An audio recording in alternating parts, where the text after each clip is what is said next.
ये क्या है डैडी? వంకాయ ఉల్లికారం హై, వాసన గుమ గుమలాడుతుంది రై. బాగుంది చూడడానికి. సూపర్ రెసిపీ ఇది.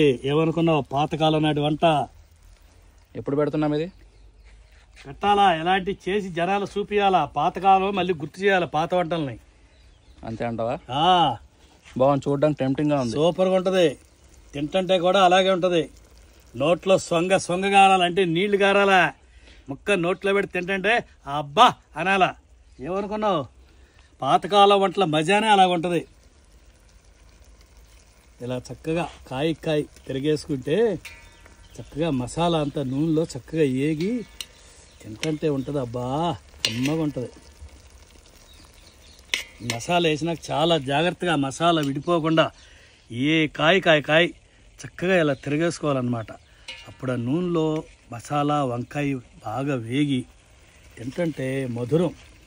నీకు ఇంకోటి చెప్పనా, ఇందులో ఏ మసాలాలు పడవు, ఓన్లీ ఉల్లిపాయ, ఎండుమిరపకాయలు, ఉప్పు అంతే.